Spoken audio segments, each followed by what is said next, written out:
Hello friends. आज के video में जो हम कंपोनेंट देखने वाले हैं वो है ऑगर स्क्रू। ऑगर स्क्रू जो है मेनली मटेरियल हैंडलिंग में यूज़ किया जाता है। सो आज के वीडियो में हम देख लेंगे इसे हम कैसे बनाएंगे। सो हमने जो ऑगर स्क्रू बनाया है वो दो पार्ट से बना है।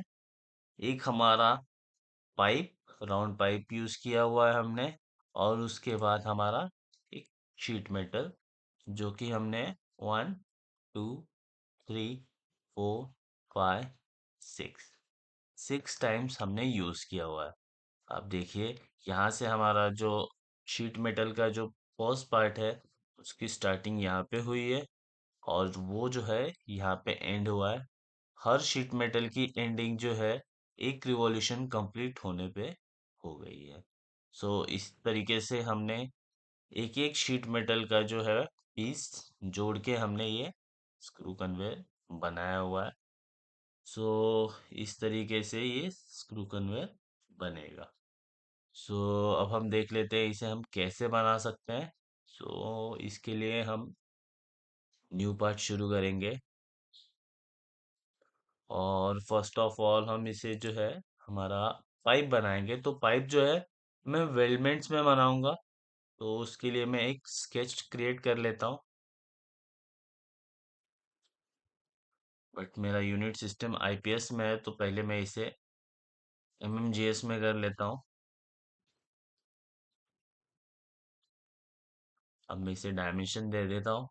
मेरा पिच जो है, एक फ्लाइट फ्लाइट का जो है एक रिवोल्यूशन कंप्लीट होने के लिए जो मेरा पिच है वो 100 का है, और मुझे 6 फ्लाइट्स लगेंगे। सो इसको जो है मैं 100 × 6, सो जो एक टोटल लेंथ हो जाएगी हमारी वो 600 की हो जाएगी। इसे मैं ओके कर देता हूँ। अब जो है मैं वेल्डमेंट्स में जाऊंगा और स्ट्रक्चरल मेंबर सिलेक्ट कर लेते हैं, और पाइप का जो हमने डायमीटर सिलेक्ट किया है वो 33.4 का, और उसकी थिकनेस 2.77 की रखी हुई है। सो ये सिलेक्ट करके मैं हमारा पाइप ऐड कर देता हूँ, और ये मैंने ओके कर दिया।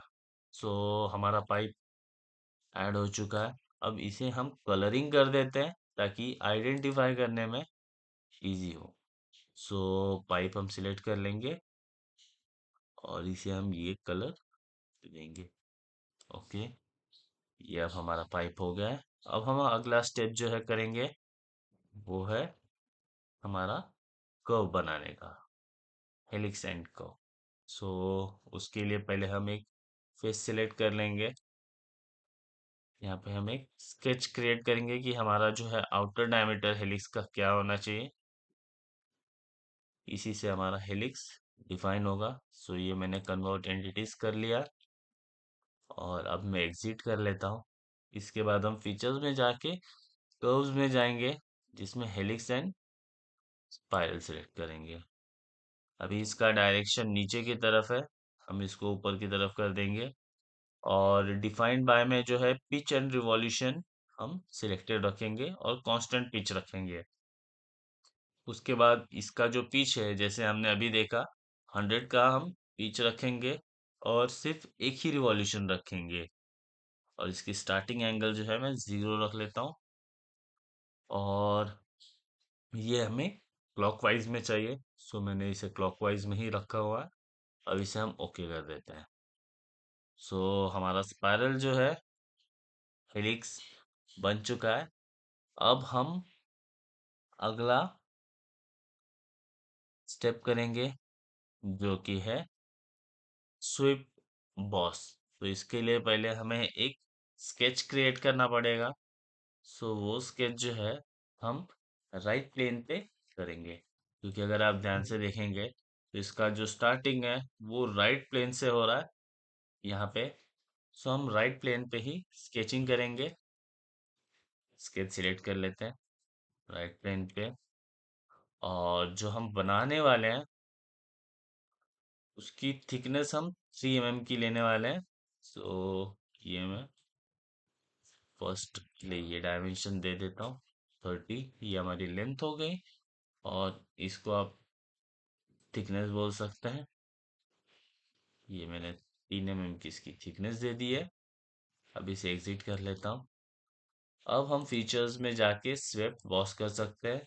तो हमारा जो प्रोफाइल है वो सिलेक्टेड है। अब हमें हमारा बस कर्व सिलेक्ट करना है। सो मैंने कर्व भी सिलेक्ट कर लिया है।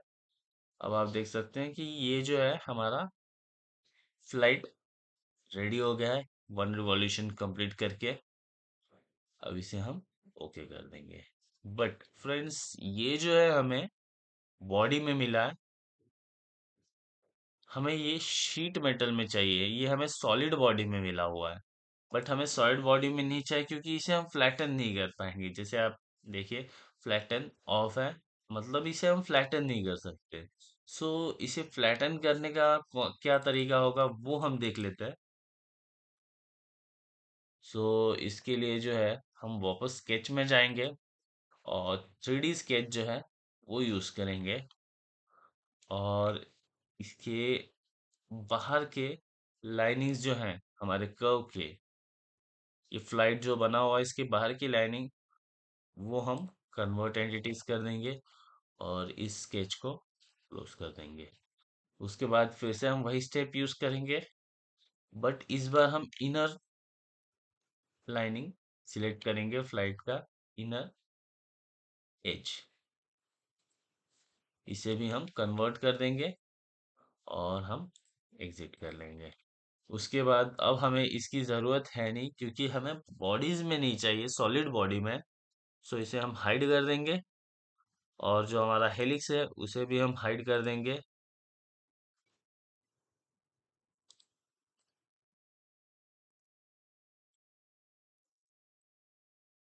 ओके, सो अब जो है हम शीट मेटल में जाएंगे और लॉफ्टेड बेंड यूज करेंगे। और ये जो मैन्युफैक्चरिंग मेथड है वो आप फॉर्म में रखिए तभी ये क्रिएट हो पाएगा। सो पहले हम आउटर कर्व सिलेक्ट कर लेंगे, इसके बाद जो है हम इनर कर लेंगे। सो अब देखिए, हमने जैसे प्रीवियसली बनाया था हमारा अभी भी वापस वैसे बन चुका है। बट डिफरेंस ये है कि ये अब शीट मेटल में है, तो इसे हम फ्लैटन कर सकते हैं। बट ये जो है अगर आप ध्यान से देखेंगे ये ऊपर चला गया है, हमें ये ऊपर नहीं नीचे चाहिए। सो इसे हम रिवर्स कर देंगे और ओके कर देंगे। सो हमारा ये फ्लाइट बन चुका है। अब हम देख लेते हैं इससे फ्लैटन करके ये फ्लैटन होता है कि नहीं। ये देखिए फ्रेंड्स, तो ये फ्लैटन हो रहा है, मतलब ये शीट मेटल में प्रॉपर कन्वर्ट हो चुका है। सो इसे भी हम कलर कर देते हैं ताकि हमें आइडेंटिफाई करने में इजी हो। सो अपीयरेंस में हम जाके ये बॉडी को एक अलग कलर दे देंगे जिससे आइडेंटिफाई करने को हो जाए। तो हमने दे दिया। अब जो है हम इसे पैटर्न कर लेंगे लीनियरली। सो लाइनिंग जो है, डायरेक्शन जो है, वो हमारे पाइप का जो हमने पहले एक स्केच क्रिएट किया था हम वो सिलेक्ट कर लेंगे। और डायरेक्शन देख लेंगे, डायरेक्शन अपवर्ड में है और हमें चाहिए भी यही। सो ये सही है। और हमें ये टोटल 6 चाहिए, तो ये 6 सिलेक्टेड प्रॉपरली है। अब जो है डिस्टेंस वो हम रखेंगे 100 का, क्योंकि एक रिवॉल्यूशन जो है 100 पे कंप्लीट हो रहा है, तो नेक्स्ट जो है 100 के बाद शुरू होगा। इसलिए हमने दो के बीच का जो डिस्टेंस है वो 100 का रखा हुआ है।